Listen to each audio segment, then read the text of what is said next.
ये करा दिया। पहला उद्देश्य तो ये था। दूसरा उद्देश्य हमारा था, इससे भी ऊपर जो था, सुनील जी के दर्शन करने थे। 5-6 महीने पहले एक बार हमने बैठक यहाँ की थी, तो तब बैठे थे हम और तब दर्शन किए थे, और उनके स्वास्थ्य की और लंबी आयु की हम सब कामना करते हैं। उनके द्वारा ये जो सुंदर कार्य हुआ है, ये जो वट वृक्ष आज हमारा खड़ा हुआ है, उसमें उनकी बहुत बड़ी योगदान रहा है। हमारे प्रचारक जो होते हैं, मैं इनको जादूगर कहता हूँ, और खाली जादूगर नहीं है, दूरदृष्टा है। अब देखिए, माननीय अशोक सिंघल जी ने, हम सबके पूजनीय, उन्होंने कितने कार्य उस समय किए और क्या क्या सोच के किए। विश्व हिंदू परिषद का कार्य चल रहा है, उसके अंदर हम लोग सब व्यस्त हैं राम मंदिर आंदोलन के अंदर, और कुछ देखने को मिलेगा, सोचने को मिलेगा, पर उस सब के साथ में उन्होंने कितने और कार्य प्रारंभ करा दिए। और उसके पीछे सोच देखिए, हमारे तीर्थ स्थल, हमारी धर्म यात्राएं जो होती हैं, उसकी चिंता प्रशासन नहीं करता है। प्रशासन की हालत तो ये है कि ये प्रशासन को 1 साल पहले तक ये भी सुध नहीं आई थी कि हमारी अयोध्या जी को अयोध्या जी नाम भी दे दें। उसका नाम भी क्या रखा हुआ था, बताइए।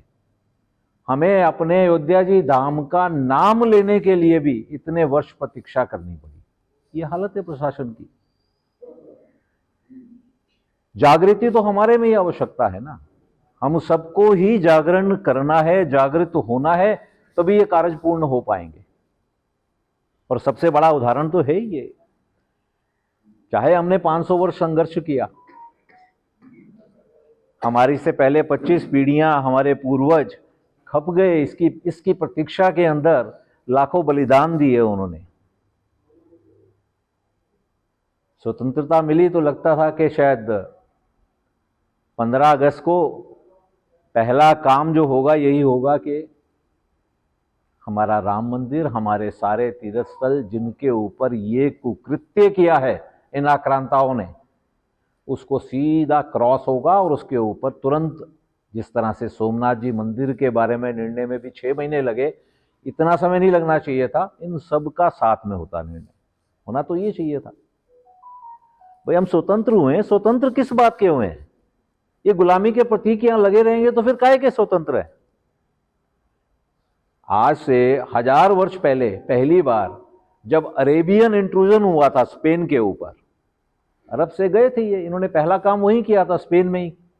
स्पेन में जितने भी चर्च थे, कैथेड्रल थे, वो सब के अंदर उन्होंने अपना जैसे यहां काम किया वैसे किया।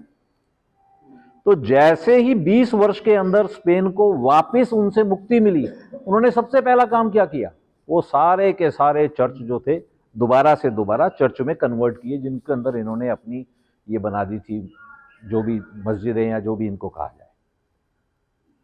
तो यहां ये कार्य सबसे पहले होना चाहिए था, ये नहीं हुआ। कमी हमारे में रही। प्रशासन से अपेक्षाएं करके बैठेंगे तो प्रशासन कुछ नहीं करेगा। अभी बात हो रही थी हलवा की, प्रशासन हमें हलवा कभी नहीं देगा, प्रशासन हमें कुछ नहीं देगा। हमको स्वयं मेहनत करनी है, स्वयं एकत्रित होना है, स्वयं संघर्ष करके प्राप्त करना है, जैसे अभी हमने किया।